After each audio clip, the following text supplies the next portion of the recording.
Hey everybody, Tyler from Galifianakis Reviews here to review the Shrek spin-off animated film Puss in Boots. So this movie is basically the backstory of how Puss in Boots became the kind of person he is in the Shrek movies from 2 to Forever After, in which we get the backstory of how he was a fugitive back in his days, and he gets roped into this job with his former sidekick Humpty Dumpty and Kitty Softpaws, voiced by Salma Hayek, in which they're going to steal these beans from Jack and Jill in order to get these golden goose eggs that will make them rich for the rest of their lives. Going into Puss in Boots, I was kind of keeping my expectations on half and half because I haven't really been a huge fan of the Shrek franchise since the second one. I watched parts of the third one and I shut it off after maybe 15 minutes. Oh god, Shrek the Third. Bad memories right there. And I'll still refuse to see the fourth one because of my resentment of the third one, the fact that the fourth one didn't do as well. So going to this, I kept my expectations at a middle scale, and in the end, I got exactly what I wanted, a solid animated film. Voice casting by all the actors is great. Antonio Banderas is Puss in Boots. He's got the charm, the charisma, the background of playing El Mariachi in the Mexico trilogy, and Zorro as well. It just translates perfectly to this type of character.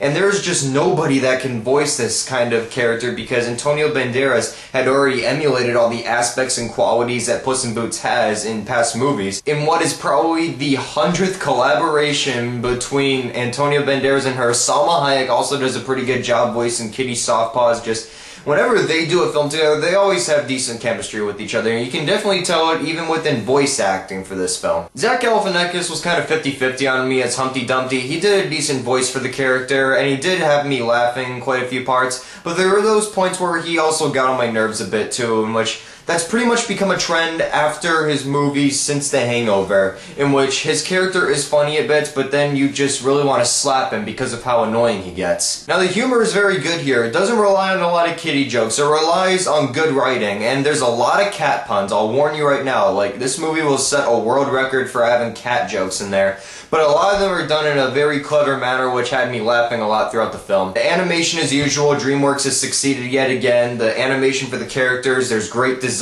with all the textures of the animals, and even for the settings as well. Once again, bravo Dreamworks. And the movie is very fun too. It keeps you interested whether you're laughing or marveling at all the action scenes happening, which, while they're not very stellar, they're still pretty decent. It's all around fun. However, I did have a couple problems with this movie. One was the villains, Jack and Jill. They are very poorly developed. They're only in maybe 5 scenes of the film.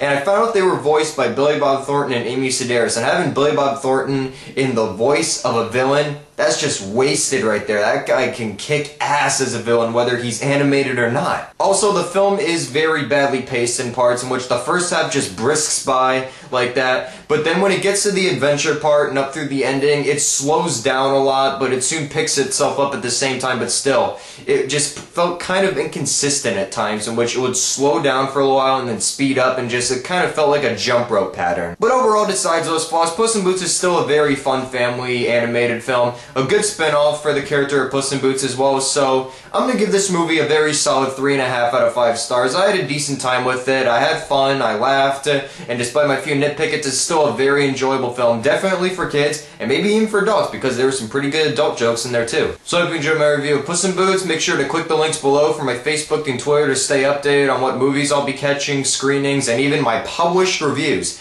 That's right, I am a published film critic now because I'm writing for my college's newspaper. I have a published review of Footloose down below that got published 2 weeks ago, and I'm going to be writing a written review for Puss in Boots, which is going to get published next week. So if you follow me on Facebook and Twitter, make sure to stay tuned to the links that I will give for that in the future. So in the meantime, I'm Tyler from Cali Critic Reviews. The first edition of Cali Critic Classics will go up next week, and I'll see you guys later.